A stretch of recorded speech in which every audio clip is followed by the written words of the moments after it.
आप देख रहे हैं न्यूज इंसाइडर 24/7। आइए नजर डालते हैं देश और दुनिया की 20 बड़ी खबरों पर। ईरान के सीनियर मुज़ाकराती नुमाइंदे मोहम्मद बागिर गालिबाफ की जानिब से अमेरिका को तनबीह करते हुए कहा गया कि तेहरान की 14 नुकाती अमन तजवीज़ को कबूल किया जाए वरना नाकामी का सामना करना पड़ेगा। ईरान के मुताबिक इस तजवीज़ में इलाकाई कशीदगी का खात्मा, अमेरिकन समुद्री पाबंदियां हटाने और ईरान के जाम करवाए गए एसेट्स की रिहाई शामिल है। दूसरी तरफ से डोनाल्ड ट्रंप की जानिब से इस तजवीज़ को बिल्कुल नाकाबिल कबूल करार दिया गया। स्ट्रेट ऑफ हॉर्मुज़ में शिपिंग ट्रैफिक अब भी रुका हुआ, जबकि डोनाल्ड ट्रंप ने ईरान की नई अमन तजवीज़ को बकवास करार देते हुए कहा कि सीज फायर लाइव सपोर्ट पर है। ईरान सैंक्शंस में नरमी और हॉर्मुज़ पर अपना असर बरकरार रखने का मुतालबा कर रहा, जबकि तेल की कीमत $106 पर बैरल से ऊपर चली गई है और दुनिया भर में एनर्जी क्राइसिस का खतरा बढ़ गया। पाकिस्तान की वजारत खारजा ने ईरान के फौजी तैयारों की पाकिस्तान में मौजूदगी तस्लीम करते हुए कहा है कि इससे जुड़ी अमेरिकन मीडिया रिपोर्ट्स गुमराहकुन है। फॉरेन ऑफिस के मुताबिक ये तैयारे सीज फायर और अमन बातचीत के दौरान ही डिप्लोमेटिक और सिक्योरिटी स्टाफ की आमदोरफ्त के लिए आए थे और इनका किसी फौजी कंटिजेंसी या फिर ऑपरेशन से कोई ताल्लुक नहीं। ये वजाहत उस रिपोर्ट के बाद सामने आई जिसमें दावा किया गया कि पाकिस्तान ईरान ने रावलपिंडी के नूर खां एयरबेस पर रिकनाइसेंस एयरक्राफ्ट भेज दिया है। ईरान की Islamic revolutionary guard corps navy ने स्ट्रेट ऑफ हॉर्मुज़ में अपनी दिफाई हदूद को मजीद वसी करने का ऐलान करते हुए कहा कि ईरान अपनी समुद्री हदूद और कौमी मफादात पर किसी किस्म की दस्तंजी बर्दाश्त नहीं करेगा।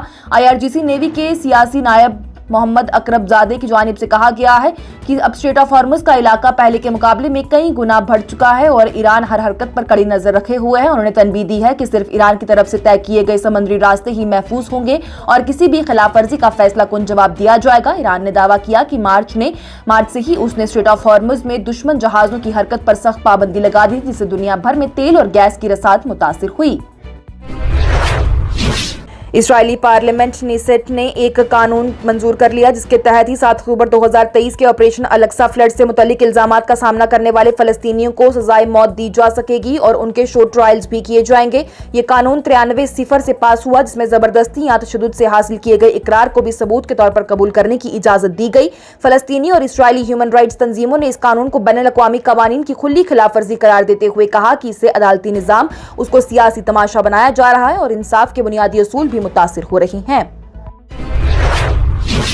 जम्मू कश्मीर पीपल्स कॉन्फ्रेंस के सरबराह और हंदवारा से MLA सुजात लोन की जानिब से R&B डिपार्टमेंट पर सड़कों के मंसूबे में छेड़छाड़ के इल्जामात लगाते हुए वज़ीर आला उमर अब्दुल्ला पर सख्त तनकीद की गई। सुजात लोन की जानिब से कहा गया है कि उनकी तरफ से भेजी गई कई सड़कें लिस्ट से हटा दी गई और उनकी जगह ऐसे प्रोजेक्ट शामिल किए गए जो उन्होंने कभी तजवीज़ ही नहीं किए थे। उन्होंने इस कदम को एक मुंतखब नुमाइंदे की तौहीन करार देते हुए कहा कि दिल्ली के सामने हिम्मत दिखाने के बजाय हंदवारा में MLAs को कमजोर किया जा रहा। सुजात लोन ने अफसरान को भी तनबीह दी है कि यह मामला सिर्फ शुरुआत है।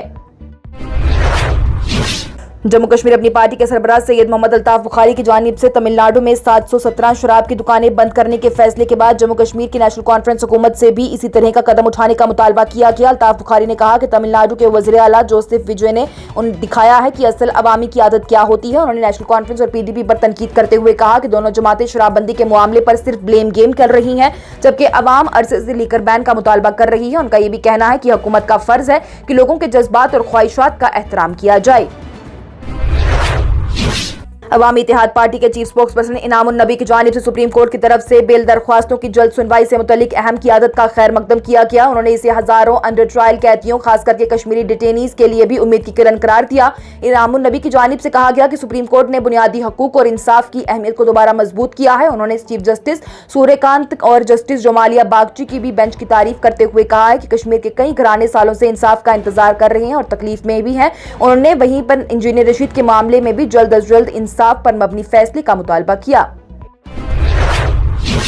मीर वाइज़ कश्मीर मौलवी उमर फारूक की जानिब से कहा गया कि सिर्फ नारकोटिक्स के खिलाफ कार्रवाई से मसला हल नहीं होगा जब तक कि शराब की फरोख्त पर भी पाबंदी नहीं लगाई जाती। श्रीनगर में मीडिया से बातचीत करते हुए उन्होंने शराब और ड्रग्स दोनों को मुआशरे के लिए तबाहकुन करार दिया और तमिलनाडु में 717 लीकर शॉप्स बंद करने का हवाला देते हुए जम्मू कश्मीर में भी शराब पर पाबंदी का मुतालबा दोहराया है। वहीं मीर वाइज़ ने साथ ही तनबीह दी है कि एंटी ड्रग्स कैंपेन के नाम पर खानदानों को परेशान न किया जाए और किसी एक फर्द की वजह से घर गिराने जैसी कार्रवाई से परहेज किया जाए। जम्मू कश्मीर के नायब वज़ीर आला सुरेंद्र चौधरी की जानिब से राजौरी के नौशहरा इलाके में गवर्नमेंट वेटनरी हॉस्पिटल का अचानक दौरा किया गया और स्टाफ की हाजिरी का जायजा लिया गया। इंस्पेक्शन के दौरान कई मुलाजमीन गैर हाजिर पाए गए, जिस पर कि डिप्टी चीफ मिनिस्टर ने सख्त नाराजगी जाहिर करते हुए गैर हाजिर मुलाजमीन के खिलाफ फौरन कार्रवाई का हुक्म दिया। मगरबी बंगाल में सियासी हंगामा उस वक्त तेज हो गया जब इलेक्शन की निगरानी करने वाले 2 अफसरान को नई बीजेपी हुकूमत में बड़े ओहदे दिए गए। राहुल गांधी ने बीजेपी और इलेक्शन कमीशन पर मिलीभगत का इल्जाम लगाते हुए कहा है कि चोर बाजार में जितनी बड़ी चोरी उतना बड़ा इनाम।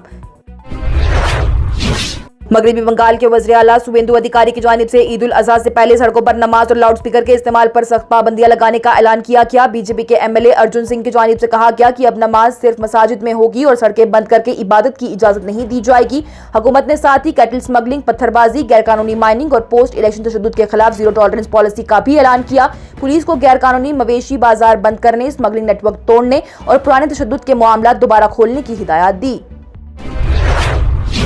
नेशनल टेस्टिंग एजेंसी की जानिब से पेपर लीक और बेज़ाब्तियों के इल्जामात के बाद नीट यूजी 2026 का इम्तिहान मनसूख कर दिया गया। हुकूमत ने मामले की जांच के लिए सीबीआई को हुक्म दिया है, जबकि एनटीए ने कहा है कि दोबारा इम्तिहान लिया जाएगा और तलबा को नए फॉर्म भरने की जरूरत नहीं होगी।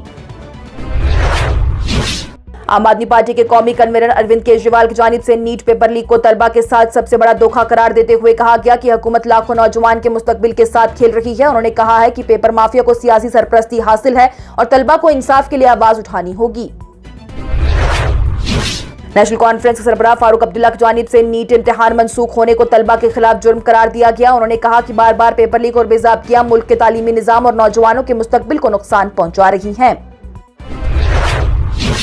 लोकसभा में अपोजिशन के रहनुमा राहुल गांधी की जानिब से बीजेपी हुकूमत पर सख्त हमला बोलते हुए कहा गया कि 22 लाख से ज्यादा तलबा के ख्वाब और वालिदैन की कुर्बानियां बर्बाद हो गई। राहुल गांधी ने कहा है कि मोदी हुकूमत का अमृतकाल अब मुल्क के लिए जहर का दौर बन गया। जम्मू कश्मीर के साबका वज़ीर आला और नेशनल कॉन्फ्रेंस सरबराह फारूक अब्दुल्ला की जानिब से शराब पर चल रही बहस के दरमियान बड़ा बयान देते हुए कहा गया कि अगर मरकजी हुकूमत माली नुकसान का मुआवजा दे तो जम्मू कश्मीर में 2 मिनट में शराब बंद की जा सकती है। उन्होंने कहा कि वो खुद शराब नहीं पीते, लेकिन जो लोग पीते हैं वो बाहर से भी ले आएंगे। फारूक अब्दुल्ला ने अपोजिशन पर इस मामले को सियासी रंग देने का इल्जाम लगाते हुए कहा कि शराब की दुकानें उनकी हुकूमत ने नहीं खोली हैं और आज सिर्फ सियासत के लिए हंगामा किया जा रहा है। तमिलनाडु के वज़ीर आला सी जोसेफ विजय की जानिब से अवाम की भलाई को देखते हुए रियासत भर में 717 शराब की दुकानें बंद करने का बड़ा फैसला लिया गया। हुकूमत के मुताबिक बंद होने वाली दुकानों में 276 इबादतगाहों, 186 तालीमी इदारों और 255 बस अड्डों के करीब शराब की दुकानें थी, वहीं जिन्हें 2 हफ्तों के अंदर बंद किया जाएगा। जम्मू कश्मीर अवामी नेशनल कॉन्फ्रेंस के नायब सदर मुजफ्फर शाह की जानिब से नीट यूजी 2026 इम्तिहान मनसूख होने पर सख्त रद्द अमल देते हुए कहा गया कि पेपर लीक ने लाखों तलबा के ख्वाब तोड़ दिए और यह हुकूमत और एनटीए की बड़ी नाकामी है। उन्होंने इस मामले को कौमी ट्रेजेडी करार देते हुए कहा कि 22 लाख से ज्यादा तलबा का मुस्तकबिल गैर यकीनी सूरत हाल का शिकार हो गया। नेशनल कॉन्फ्रेंस सरबराह फारूक अब्दुल्ला की जानिब से दुनिया भर में बढ़ती कशीदगी और जंग जैसी सूरत हाल के दरमियान जम्मू कश्मीर में पेट्रोल और गैस के बड़े बहरान का अंदेशा जाहिर किया गया। श्रीनगर में मीडिया से बातचीत करते हुए उन्होंने तनबीह दी है कि अगर हालात इसी तरह से रहे तो माशियत पर तबाहकुन असरात पड़ सकते हैं। फारूक अब्दुल्ला ने कहा कि पेट्रोल और गैस की कमी से सफर, तिजारत और रोजमर्रा जिंदगी बुरी तरह मुतासिर होगी और हुकूमत को फौरन मुअस्सर कदम उठाना होगा ताकि अवाम को किसी बड़े बहरान से बचाया जा सके। मरकजी वजीर पेट्रोलियम हरदीप सिंह पुरी की जानिब से कहा गया कि दुनिया भर में जंग और तेल की सप्लाई में रुकावट के बावजूद हिंदुस्तान के पास 2 महीने का फ्यूल स्टॉक मौजूद है और फिलहाल सप्लाई को रोक का कोई खतरा नहीं है। वहीं उन्होंने बताया कि पेट्रोल, डीजल और एलपीजी की कीमतें 4 साल से नहीं बढ़ाई गई हैं, जिसकी वजह से सरकारी ऑयल कंपनीज को रोजाना तकरीबन 1000 करोड़ रुपए का नुकसान हो रहा है।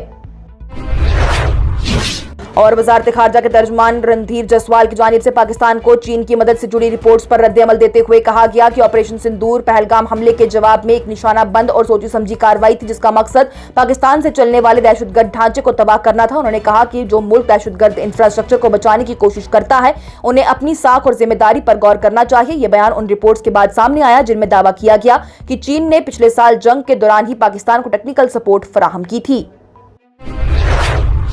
इसके साथ ही टॉप 20 हेडलाइंस का ये मरहला हुआ इख्तिताम पजीर। दीजिए इजाजत। लेटेस्ट अपडेट्स के लिए देखते रहिए न्यूज इंसाइडर 24/7।